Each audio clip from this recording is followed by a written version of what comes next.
So, Dave, if I You, say to you the names Leonardo, Michelangelo, Donatello, and Raphael, what do you think of? I'm guessing that we're not talking about Renaissance artists. Well, not really. We're heading off into Turtle Land. We're heading off into Turtle Land. Exactly. But isn't it interesting? Like, that speaks to how big Teenage Mutant Ninja Turtles are, where you can say to pretty much anybody those names. And yeah, you don't go to Renaissance artists, you go, oh, we're talking about the Turtles, right? Yeah, yeah, for sure. Especially people a little bit younger than us, but absolutely. Yeah, yeah. Well, and they went through a revival just recently. Hmm. Like there was another one of the movies out, and it's really interesting. That movie was an illustrated movie, and I went and saw it with my oldest daughter, Crystal, who's an illustrator. And man, the illustration style in it was amazing. And when you talk about emotions, they really captured that teenage boy chaotic energy. You could really feel it. Like it but that's what it's supposed to be. It was actually really, really well done. Really Yeah. well Well, done. cool. Now I have to confess, I don't know other than I recognize the names and there's the cowabunga thing, like Yeah. the big catchphrase.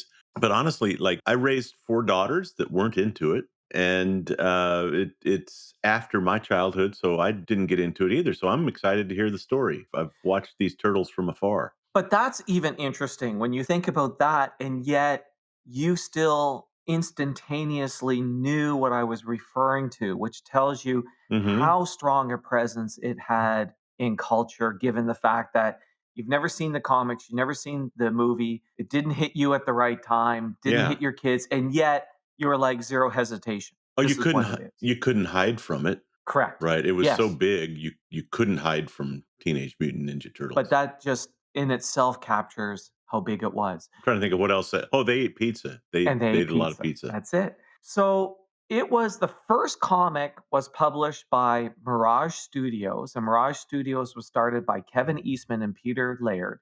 And the first comic was published in 1984.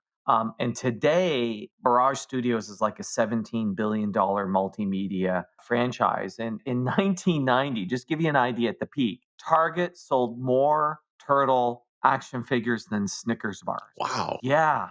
Isn't that crazy? More than Snickers bars. More than Snickers bars. These weren't even chocolate turtles. They No, were these are like the action figure. Yeah. Yeah, no, not the chocolate turtle. Very good, but no. See what I did there? Yeah, yeah, I Yeah. did. Okay. In 2009, it was sold to Viacom for 60 million bucks. Man. Alright. Yeah. So Peter Laird and Kevin Eastman, they did well.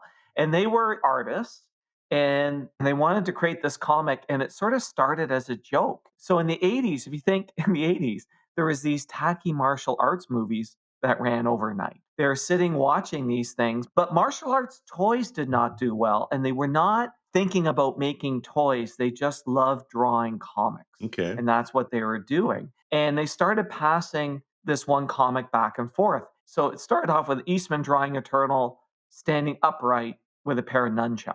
And then Peter does something slightly different and writes on the top Ninja Turtles. And then Eastman adds Teenage Mutant. And they both thought Wow. it was kind of funny, like one of the slowest animals on earth are martial arts experts. Yeah. And it speaks to this whole thing of putting unusual things together and trying to make it fit that makes it actually stick, right? Mhm. Like the idea of a turtle being a ninja expert is kind of ridiculous, right? It's actually one of my favorite, creativity tools is to take something to some weird extreme, Yes.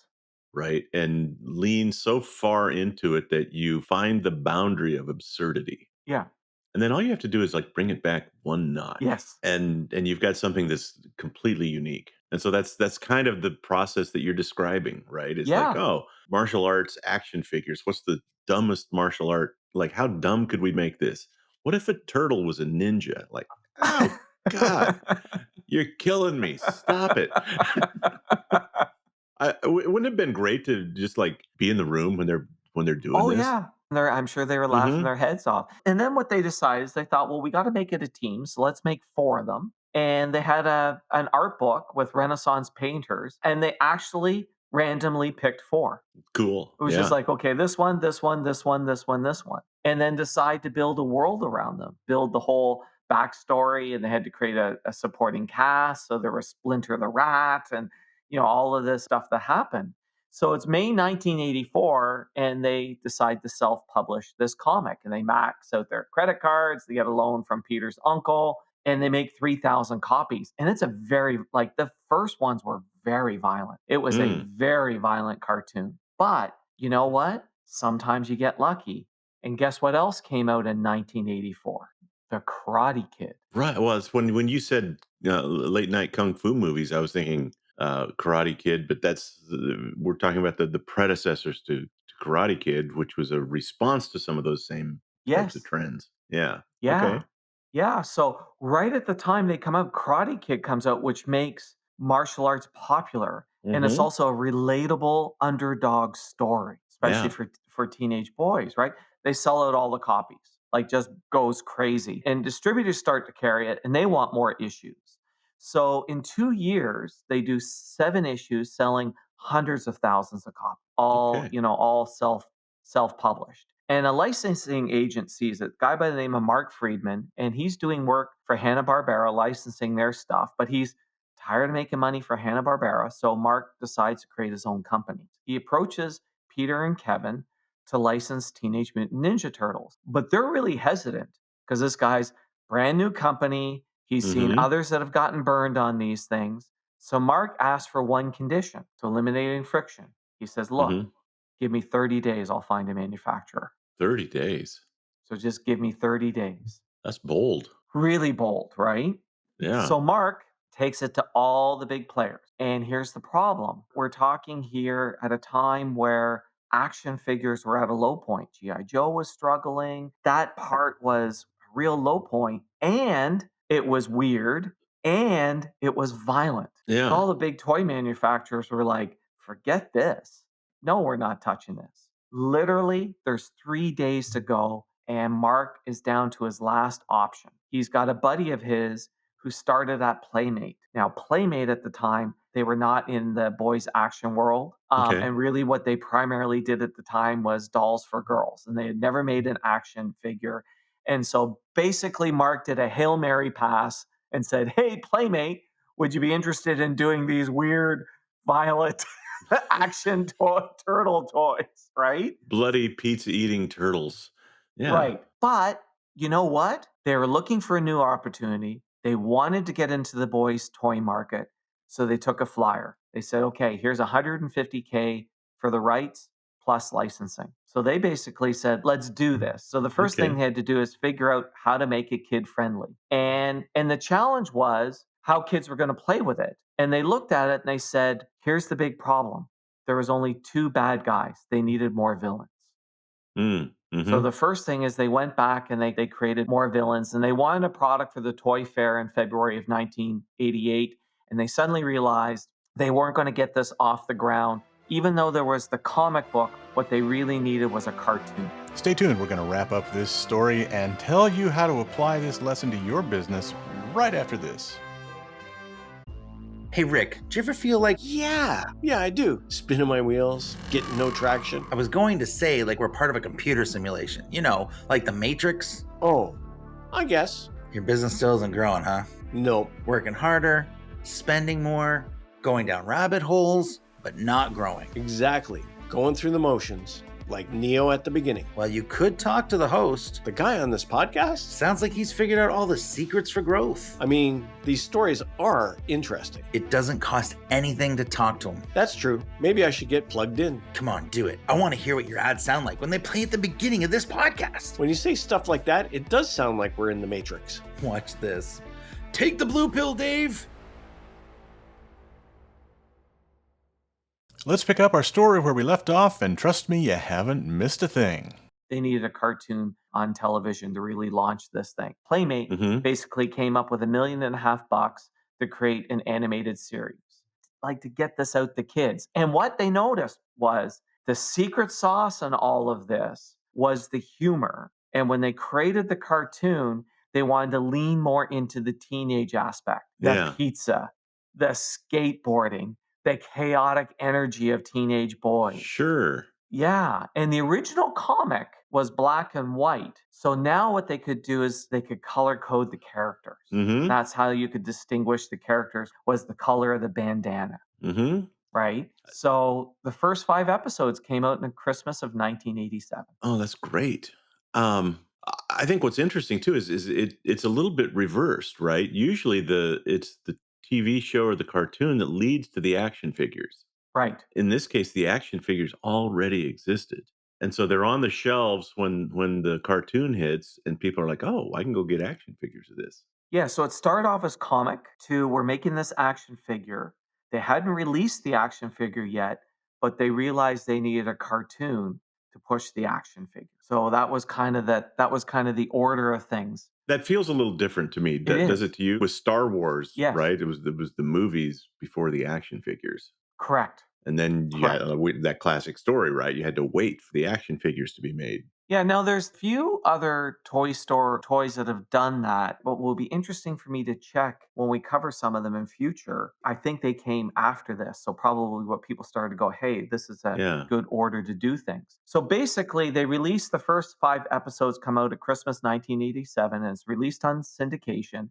It's not a blockbuster, but it's good enough for reruns to happen. And the toy launches in February of 1988 at the Toy Fair. And response is lukewarm. They're like, Mm, holy crap, like Toys R Us only takes 6,000 units. wow. And Playmates is looking at us going, we've invested 2 million bucks in this thing. Yeah. And wow, you're only taking 6,000 units. But guess what happens? The units show up in July of 1988 and there's a frenzy. Can't fill the orders. Really? By the end of 1988, they've sold 30 million units. End of 1980 or $30 million dollars in units.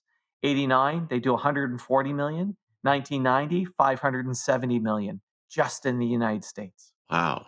So look at that curve. 6,000 units to $30 million dollars to $140 million dollars to $570 million. Dollars. And honestly, like the 6 episodes had probably been seen multiple times by most of the kids that wanted the action figures by then. Yeah. This is the '80s. You couldn't watch it online. Yes. You could probably barely get it on VHS. Right. Yeah, reruns on Saturday morning TV would be the place, and if there's only 6 episodes, you're gonna see them all the time. And then you think about they go to 570 million in sales in 1990, and then the movie comes out, the Mm, first mhm. movie. Now, Playmates had nothing to do with the movie. They were only interested in toys. Jim Henson did the puppets for the movie, and Playmates was actually worried. They thought the movie was too goofy. They were actually concerned. So the movie comes out in 1990. Too goofy for teenage boys? The fortunate thing is they had nothing to do with the movie. They probably would have screwed up. And the movie was the 4th highest grossing movie that year. Boom, you're now everywhere, right? Fantastic. The part that I found that was really fun in this whole thing is goes back to exactly what you were saying earlier. The things that are really creative, real creativity happens when you combine weird things.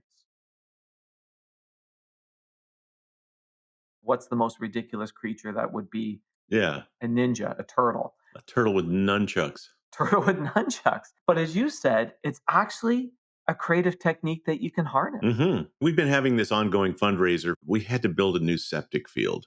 By the time it's all said and done, the thing's going to cost us well over $80,000, which just seems insane. One of the things that we're doing as a fundraiser is selling what we call poop coins. They're this sort of a challenge coin type thing. So for $100, you can get this really cool metal coin that's individually numbered and a thank you card that says, "Hey, thank you for helping us." It's a weird idea. We've raised enough to pay for, we're probably closing in on half of it. We probably couldn't even talk about some of the other wacky ideas that we had surrounding this that we decided not to do because they took the poop joke a little too far.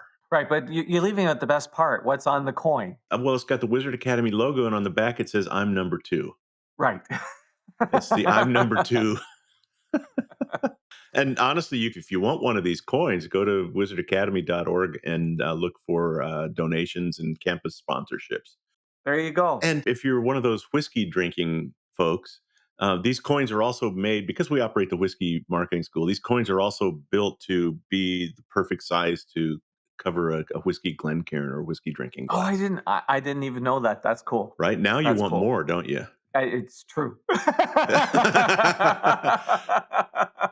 As we brainstormed this idea, I mean, you can imagine how much fun you can have brainstorming ways to pay for a septic field that you don't really even want to buy. Right. Yes. And then you have to dial it back to something that's sort of palatable to the public. Yeah, I can imagine. But what I loved about the origin of Teenage Mutant Ninja Turtles was that whole idea of putting some ridiculous things together. Got to admit, they also had a little bit of luck with the Karate Kid coming out around that time. Again, they were acting on the weird trend in overnight kung fu kind of movies That was probably an inevitability as well.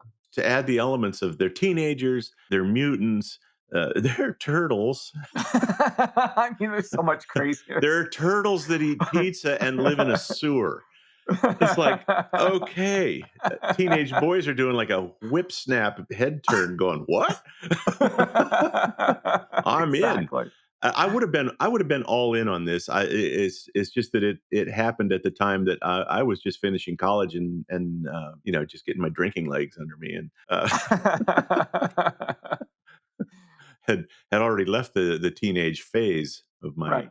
Well, some would say I never did, but If you get a chance to watch the most recent one, you really should. The energy is crazy. It's a great story. yeah, I will. I will watch it. All Thanks for right. bringing the Teenage Mutant Ninja Turtles back into our consciousness, Stephen. All right. Thanks, David. Thanks for listening to the podcast. Please share us, subscribe on your favorite podcast app, and leave us a big, fat, juicy 5-star rating and review at Apple Podcasts. And if you'd like to schedule your own 90-minute empire building session, you can do it at empirebuildingprogram.com.